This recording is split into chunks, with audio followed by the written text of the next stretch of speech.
S'il fallait donner un titre à la prédication de ce matin, je dirais « Histoire de vêtements ». On va dire « Oh là là, qu'est-ce qu'il va nous dire ?» Il nous parle des vêtements. Nous allons lire dans le livre de la Genèse, au chapitre 37, verset 1er. Genèse, chapitre 37, verset 1er, et nous pourrons garder notre Bible ouverte. Je vous proposerai plusieurs lectures au fur et à mesure de la méditation. Jacob demeura dans le pays de Canaan, où avait séjourné son père. Voici la postérité de Jacob. Joseph, âgé de 17 ans, faisait paître le troupeau avec ses frères.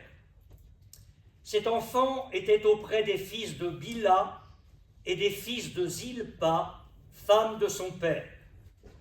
Et Joseph rapportait à leur père leurs mauvais propos. Israël, l'autre nom de Jacob, aimait Joseph plus que tous ses autres fils, parce qu'il l'avait eu dans sa vieillesse. Et il lui fit une tunique de plusieurs couleurs. Nous arrêterons ici la lecture. Il y a dans la parole de Dieu ce qu'on a appelé des types de Jésus-Christ, c'est-à-dire des hommes qui, dans l'Ancien Testament, par leur vie, par leur caractère, par la destinée qui était dans les mains de Dieu, ont été une annonce prophétique de ce que serait la vie, le ministère, le caractère moral et spirituel de Jésus. Bien évidemment, ces types sont imparfaits. Seul Jésus est parfait pour l'éternité, comme le dit l'Épître aux Hébreux. Cela étant dit, sans nul doute, Joseph est l'un des types les plus complets de Christ dans l'Ancien Testament. Et alors, ce qui m'a frappé en son temps, c'est un fait remarquable et riche d'enseignements, et j'aimerais le partager très simplement avec vous ce matin. J'ai beaucoup de choses à vous dire. C'est que chaque étape de la vie de Joseph est marquée par un vêtement. Ça, c'est vraiment très remarquable. Alors, je vais m'en tenir au type de Joseph pour l'instant, de temps en temps allant vers Christ quand ce sera nécessaire. Ce texte que nous venons de lire nous parle d'une tunique de plusieurs couleurs que le père Jacob ou Israël avait donnée à son fils. On a là le début de la vie de Joseph. Il a 17 ans, berger. Et il est précisé dans la parole de Dieu que Jacob avait donné cette tunique à son fils qu'il aimait, et qu'il aimait plus que ses autres fils. Et cette tunique de plusieurs couleurs, je l'appellerai ce matin la tunique, le vêtement de l'amour paternel. C'était une tunique qui distinguait ce fils des autres. Et certainement que Joseph était sensible à cela et avait compris cela.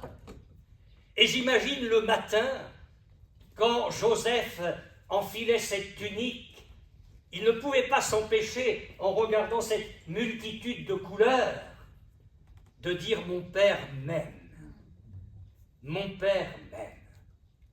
Je vais vivre cette journée en sachant que mon père a un réel amour pour moi, un amour très fort.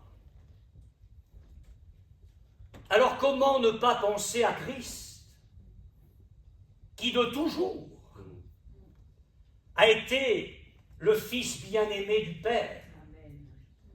Et Dieu ne va pas se gêner, pardonnez-moi de le dire ainsi, de le proclamer à la terre entière. Jésus vient d'être plongé par Jean-Baptiste dans les eaux du Jourdain.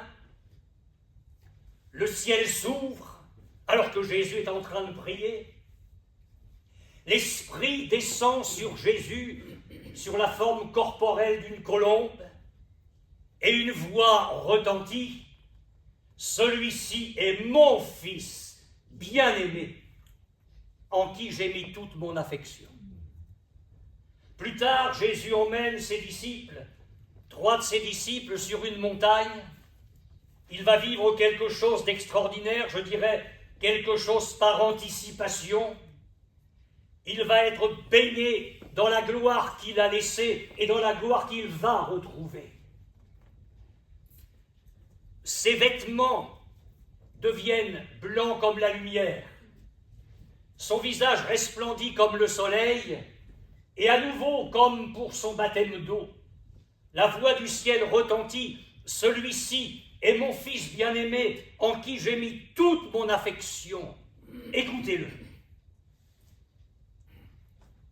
Nous allons lire maintenant, dans le chapitre 37 de la Genèse, au chapitre 23. J'aimerais vous dire ce qui se passe entre deux. Joseph a eu 2 songes. Le premier, il y avait sa gerbe, il était dans les champs, et dans ce songe, il a vu sa gerbe se tenir debout, et les gerbes de ses frères se courbaient devant lui. Et il n'avait pas besoin d'avoir le don d'interprétation, ils ont tout de suite compris. Ils ont dit, mais est-ce qu'il va falloir se venir se prosterner devant toi par hasard? Et Joseph a eu un autre songe. Le soleil, la lune et 11 étoiles qui se prosternaient devant lui. Et là, le père s'est presque fâché. Il a dit, mais comment ça... Qu'est-ce que tu crois que ton père, ta mère et tes frères vont devoir se prosterner devant toi? Et déjà que ses frères le haïssaient, la haine n'a fait que se développer dans le cœur des frères contre Joseph. Mais il est dit que le papa, lui, il a conservé ces choses dans son cœur. Et le papa envoie Joseph vers ses frères prendre des nouvelles. Et on lit au verset 23. Lorsque Joseph fut arrivé auprès de ses frères, ils le dépouillèrent de sa tunique, de la tunique de plusieurs couleurs qu'il avait sur lui. Ils le prirent et le jetèrent dans la citerne. Cette citerne était vide, il n'y avait point d'eau. Verset 31. Ils prirent alors la tunique de Joseph, parce qu'entre-temps ils l'ont vendue à une caravane d'Ismaélites qui partait en Égypte. Ils prirent alors la tunique de Joseph, et ayant tué un bouc, ils plongèrent la tunique dans le sang. Ils envoyèrent à leur père la tunique de plusieurs couleurs, en lui faisant dire « Voici ce que nous avons trouvé, reconnais si c'est la tunique de ton fils ou non. » Le vêtement du rejet et le vêtement du sacrifice pour le salut de ses frères. Nous avons chanté des temps d'épreuve tout à l'heure, et il nous fallait toujours regarder vers le ciel. Dieu ne commet aucune erreur, mes frères et sœurs, aucune. Quel que soit le chemin par lequel tu passes, Dieu ne commet aucune erreur. Jamais. Il a toutes choses dans ses mains. Et Dieu avait un plan pour Joseph. J'anticipe. Un jour, il va régner. Et il va régner pour sauver l'Égypte. Il va régner pour sauver Jacob et toute sa famille. Pour l'instant, c'est l'heure du rejet et du sacrifice. Joseph est haï, méprisé, rejeté, jeté dans une citerne, puis vendu à une caravane d'Ismaélites. Et il est là, comme le rang d'un esclave. Alors les frères se disent, bon, maintenant qu'on s'est débarrassé de lui, il faut trouver le moyen de faire passer l'affaire aux yeux de son père. Et cette tunique de plusieurs couleurs, la tunique de l'amour. On va égorger un bouc, et puis on va plonger la tunique de l'amour dans le sang du sacrifice. Et on envoie ça au Père. Reconnais si c'est la tunique de ton fils. Je n'ai pas besoin d'insister longtemps là-dessus. Ils l'ont dépouillée. Elle était pleine de sang. Et s'ils avaient eu l'audace, dans leur folie, ces chefs militaires, religieux et le peuple de spectateurs devant la croix, de dire « Reconnais si c'est la tunique de ton fils », il aurait dit « Oui, et voilà ce que vous avez fait de mon amour pour vous ». J'aimerais préciser une chose. La tunique de Joseph a été plongée dans le sang d'un bouc. Mais quand il s'est levé de son trône là-haut, il a dit « Tu n'as agréé ni sacrifice, ni holocauste, ni offrande pour le péché. » Et la parole de Dieu dans l'Épître aux Hébreux nous dira qu'il est entré dans le lieu très saint, non pas avec le sang des boucs, mais avec son propre sang. L'amour de Dieu, l'amour de Dieu, et c'est ce dont nous allons nous souvenir tout à l'heure, a été plongé dans le sang. Jésus est allé jusque-là, pour toi, pour moi. Il a donné sa vie. Il est le bon berger. Joseph arrive dans la mise d'un esclave. Il est acheté par un maître égyptien, Potiphar. Et là, il va servir dans la maison de Potiphar. Et comme Dieu descend avec lui, parce que Dieu est capable de monter avec nous, puis il est capable de descendre quand il faut descendre. Alléluia. Non, c'est aussi la même chose. Dieu descend et Dieu le bénit. Et tout prospère dans ses mains, tout prospère. Et la maison de Potiphar prospère à cause de Joseph. On va dire au chapitre 39, verset 7. La fin du verset 6, c'est l'annonce de ce qui va suivre. Or, Joseph était beau de taille et beau de figure. Parfois, c'est un handicap. Après ces choses, il arriva que la femme de son maître porta les yeux sur Joseph et dit « Couche avec moi ». Il refusa et dit à la femme de son maître « Voici, mon maître ne prend avec moi connaissance de rien dans la maison, et il a remis entre mes mains tout ce qui lui appartient.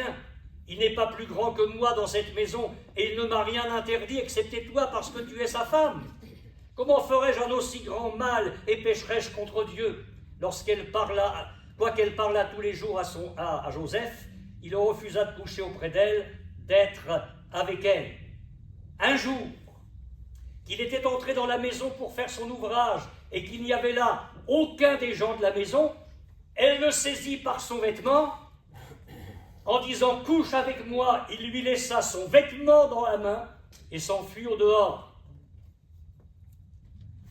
Et quand le maître est arrivé, cette sale bonne femme, qui n'avait pas réussi dans ses desseins malveillants, a dit à son mari « Regarde, l'esclave que tu nous as amené, il a voulu se jouer de moi, il a voulu accuser de moi. Regarde, j'ai crié et il s'est sauvé. Tiens, là le vêtement. » Je viendrai là-dessus tout à l'heure, mais j'appellerai ce vêtement le vêtement de la tentation. C'est une troisième grande étape. Le vêtement de la tentation reste dans la main de la femme de Potiphar. Comment ne pas penser à Jésus? Oui. Il est un souverain sacrificateur miséricordieux et fidèle. Il a été tenté comme nous en toutes choses sans commettre de péché. Nous avons un souverain sacrificateur qui peut compatir à nos faiblesses. Et nous pouvons, à cause de cela, nous approcher avec assurance du trône de la grâce ce matin. Joseph va être mis en prison 2 ans. Les deux serviteurs de Pharaon vont être emprisonnés pour un méfait. Ils vont avoir tous les deux la même nuit un songe. Joseph va leur donner l'explication du songe avec la sagesse de Dieu, et tout va s'accomplir comme Joseph l'a dit. Et Joseph dit, surtout, parlez-moi à Pharaon, parce que je suis là, mais c'est injuste. Ils ont oublié. Ils ont oublié un bon bout de temps. Et Dieu fait mijoter à feu doux Joseph dans la prison. Et Pharaon, au bout de 2 ans, a un songe. Il rassemble tout son beau monde. Personne ne peut expliquer le songe. Et là, le chef des échansons se souvient qu'en prison, il y avait un petit gars qui lui avait expliqué son songe. Ah, mais moi, je connais quelqu'un qui certainement peut expliquer le songe à Pharaon. Alors, on va lire au chapitre 41, verset 14. Pharaon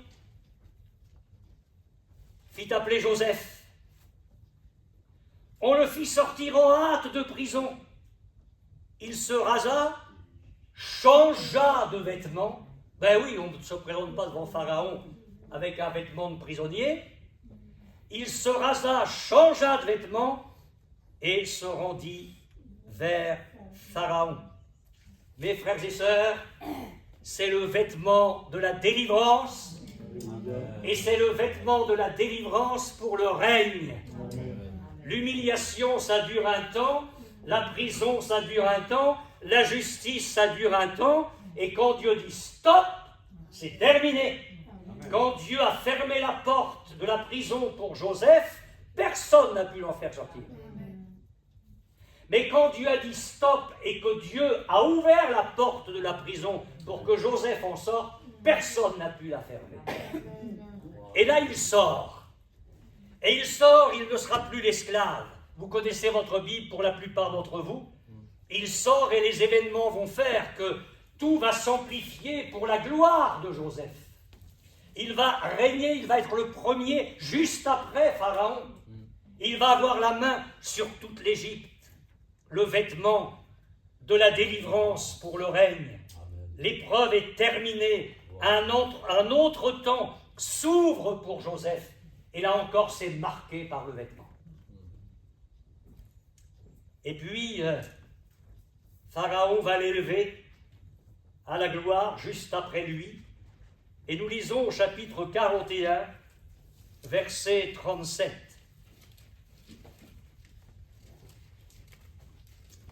Joseph vient d'expliquer le songe. Ces paroles plurent à Pharaon et à tous ses serviteurs. Et Pharaon dit à ses serviteurs, « Trouverions-nous un homme comme celui-ci, ayant en lui l'Esprit de Dieu ?» Et Pharaon dit à Joseph, « Puisque Dieu t'a fait connaître toutes ces choses, il n'y a personne qui soit aussi intelligent et aussi sage que toi. Je t'établis sur ma maison, et tout mon peuple obéira à tes ordres. Le trône seul m'élèvera au-dessus de toi. » Pharaon dit à Joseph, « Vois, je te donne le commandement de toute l'Égypte. » Ben, ça va être marqué par un vêtement, ça. Quand même. Ben oui. Pharaon ôta son anneau de la main et le mit à la main de Joseph. Il le revêtit d'habits de fin lin et lui mit un collier d'or au cou. Les vêtements de fin lin, le vêtement de la gloire. La gloire et le règne après l'humiliation. Comment ne pas penser à Jésus? Jésus qui règne et qui régnera. 5 étapes de la vie de Joseph. Toutes ces 5 étapes marquées par le vêtement de l'amour paternel, le vêtement du rejet et du sacrifice, le vêtement de la tentation, le vêtement de la libération de l'épreuve et le vêtement de la gloire. Amen. Amen. On arrête là? Non, hein? Non, ça c'était simplement le hors-d'œuvre. Vous allez dire, on n'est pas sorti. Vous avez raison. J'aimerais passer du type à la réalité et vous parler de Christ. Et si nous laissons le Saint-Esprit nous instruire, nous ne pouvons pas ne pas voir que les étapes de la vie de Jésus ont été marquées par le vêtement. Alors là, oui, nous ne sommes plus devant un type de Christ, mais nous contemplerons ensemble pendant quelques minutes notre Seigneur lui-même. Et je le répète, il est frappant de découvrir que les étapes de la vie et du ministère de Jésus sont aussi, comme pour Joseph, marquées par le vêtement. Et nous relèverons 7 étapes de la personne, de la vie, du ministère de Christ. Je vais devoir aller vite. Mais j'aimerais tellement que ce matin, le Saint-Esprit nous empoigne et nous conduise vers Christ, et qu'au moins, dans notre cœur, nous soyons à genoux devant lui ce matin pour l'adorer et le glorifier. Que le Saint-Esprit puisse développer notre amour pour Jésus. Je soulignerai tout d'abord l'élange du nourrisson. Ça commence là. Le temps où Marie devait accoucher arriva. Elle enfanta son fils premier-né, elle l'emmaillota et le coucha dans une crèche. Il n'y avait pas de place pour eux dans l'hôtellerie. J'appellerais cela le vêtement de l'incarnation. Essayez d'imaginer. En lui, par lui, ont été créées toutes choses, les milliards de galaxies. Tout était créé en lui et par lui.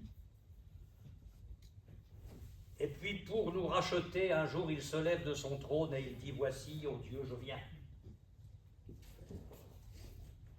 Et la deuxième personne de la Trinité se retrouve dans les limites d'un nourrisson.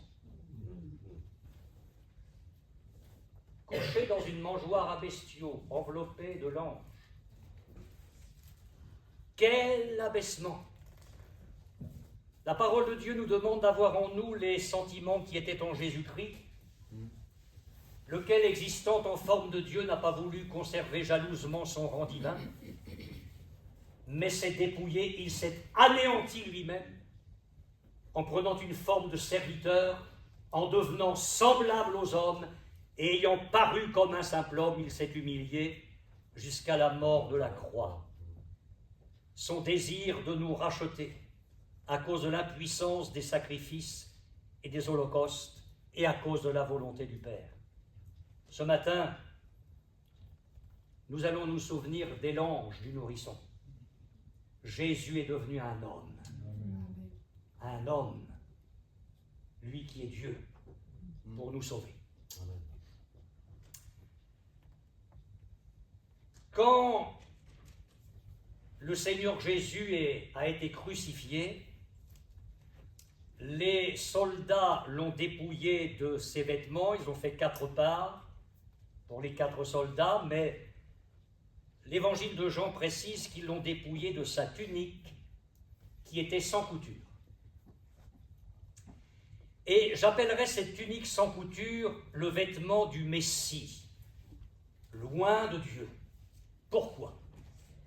Quand l'apôtre Pierre a prêché l'évangile chez Corneille, il a dit « Vous savez comment Dieu a oint du Saint-Esprit et de force Jésus de Nazareth qui allait de lieu en lieu, faisant du bien et guérissant tous ceux qui étaient sous l'empire du diable. » Il allait de lieu en lieu, faisant du bien et guérissant. Comment ça se passait très souvent ? Cette petite femme de l'Évangile,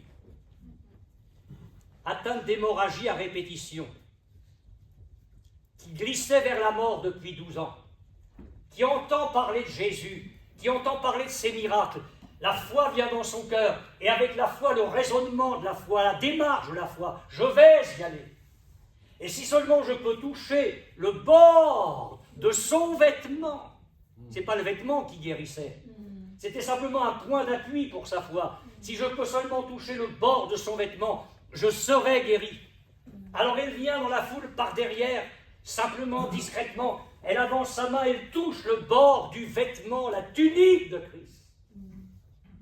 Et là, il est précisé que Jésus a connu qu'une force était sortie de lui, pas du vêtement, mais de lui. Une force est sortie de lui, a pénétré le corps de cette femme et a mis fin à 12 ans de misère physique.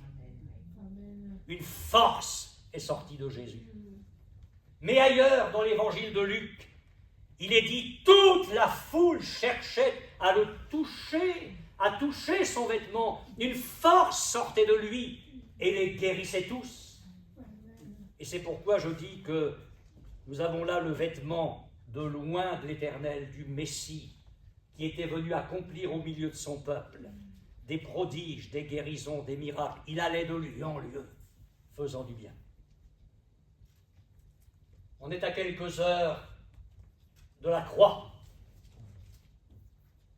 Il est là avec ses disciples,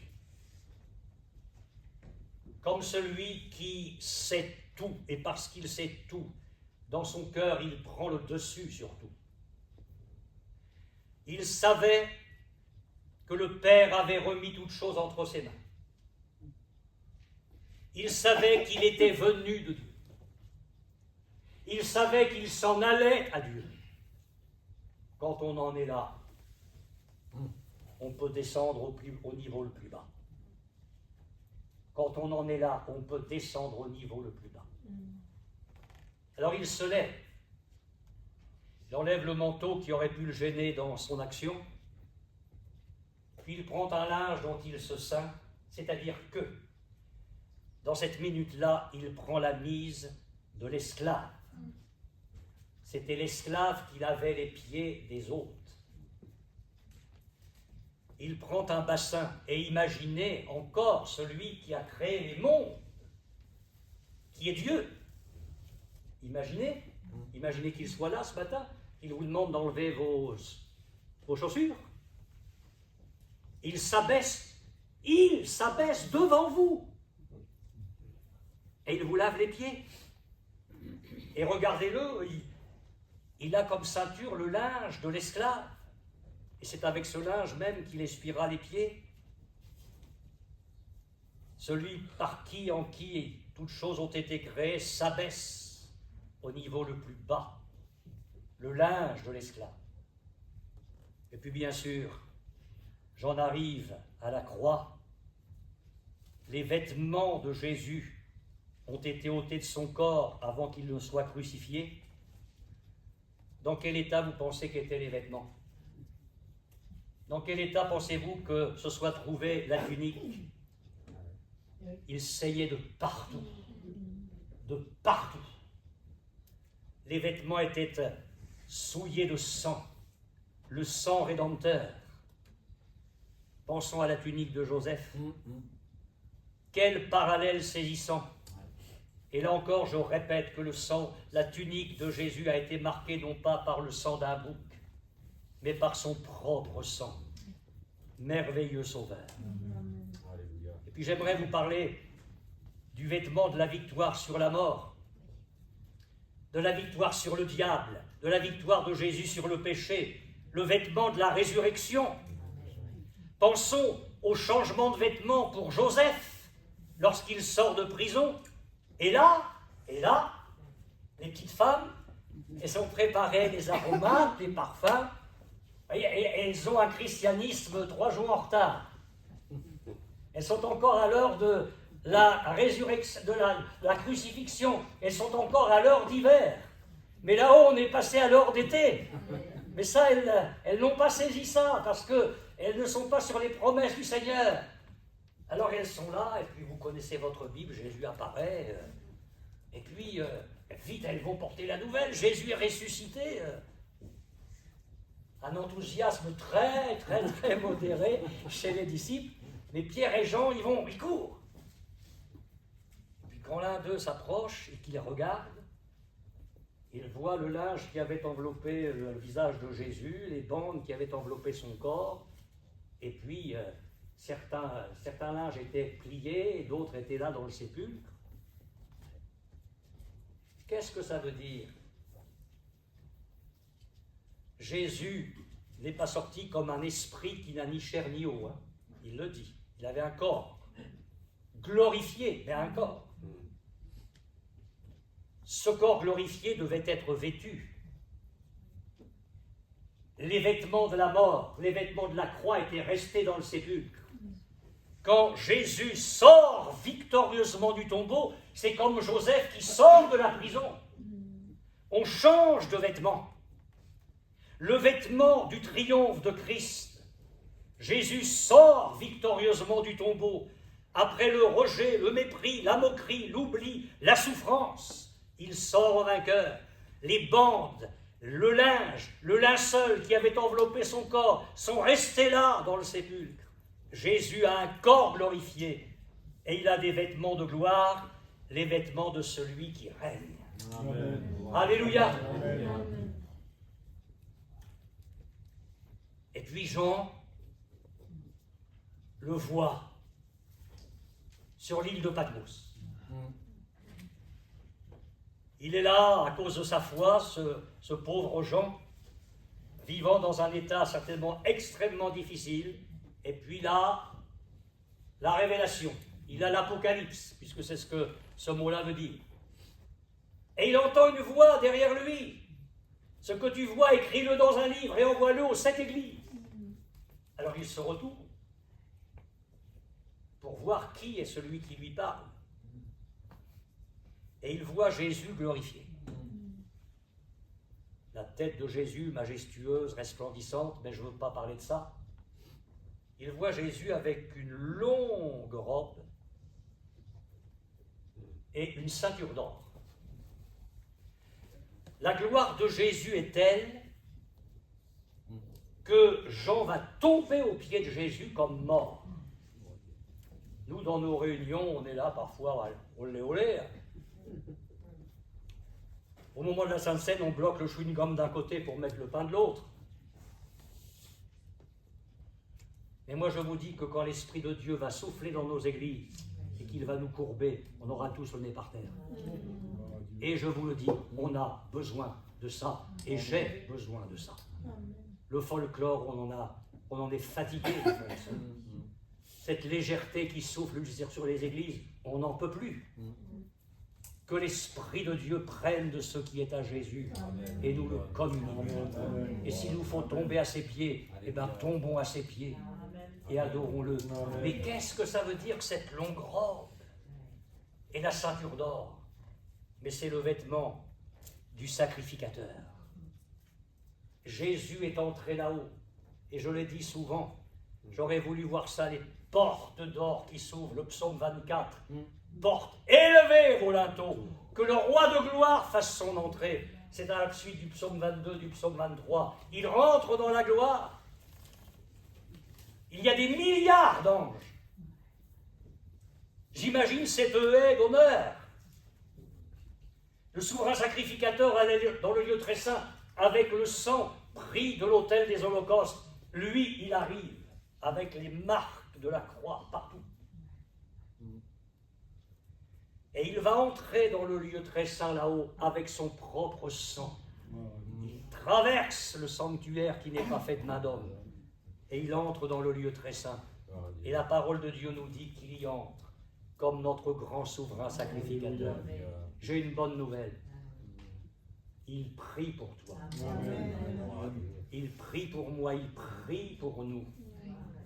C'est le vêtement de l'intercesseur éternel. Il a obtenu une rédemption éternelle. Christ est mort, bien plus il est ressuscité. Il est à la droite de Dieu et il intercède pour nous. Cette 6e et avant-dernière étape était donc marquée aussi par le vêtement. Et puis il y a la dernière. Magnifique pour ceux qui appartiennent à Christ, effrayante pour le monde. Écoutez, vous aurez amorti votre Bible, on a lu dans la Genèse, on va lire dans l'Apocalypse. Vous pourrez dire avec Vallière, on a lu toute la Bible ce matin. Apocalypse 19.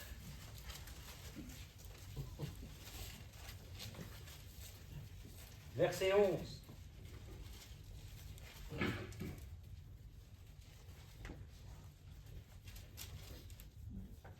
Puis je vis le ciel ouvert, mais ce n'est plus comme pour le temps du baptême. Et voici parut un cheval blanc. Celui qui le montait s'appelle fidèle et véritable, et il juge et combat avec justice. Ses yeux étaient comme une flamme de feu. Sur sa tête étaient plusieurs diadèmes. Il avait un nom écrit que personne ne connaît si ce n'est lui-même. Il était revêtu d'un vêtement teint de sang. Son nom est la parole de Dieu. Alors dites-moi, qui est celui-là? Vous m'inquiétez. Jésus. Au commencement était la parole était avec Dieu, la parole était Dieu, la parole était faite chair. Et ici, son nom est la parole de Dieu. Il est question de Jésus. Verset 16. Il avait sur son vêtement et sur sa cuisse un nom écrit « Roi des rois et Seigneur des seigneurs ». C'est la fin. C'est la fin. Et il est vêtu d'un vêtement teint de sang. Vous allez dire, bah oui, c'est encore l'évocation de la croix. Pas du tout. Pas du tout. La croix, c'est fini. Les vêtements de la croix sont restés dans le tombeau. Il est glorifié, il est toujours un sacrificateur. Qu'est-ce que c'est que ce vêtement teint de sang? Ce sont les vêtements du grand juge, des temps de la fin. Sans tenir compte des temps d'ignorance, Dieu annonce maintenant à tous les hommes en tout lieu qu'ils aient à se repentir, parce qu'il a fixé un jour où il va juger le monde par l'homme qu'il a désigné, ce dont il a donné à tous une preuve certaine en le ressuscitant des morts. Voudriez-vous lire avec moi dans Ésaïe au chapitre 63? Ce sera notre dernière lecture.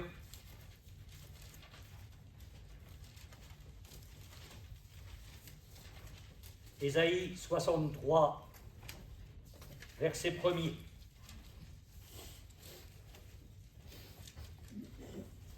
Je ne sais pas s'il y a un sous-titre sur votre Bible, parce que les éditeurs parfois mettent des sous-titres.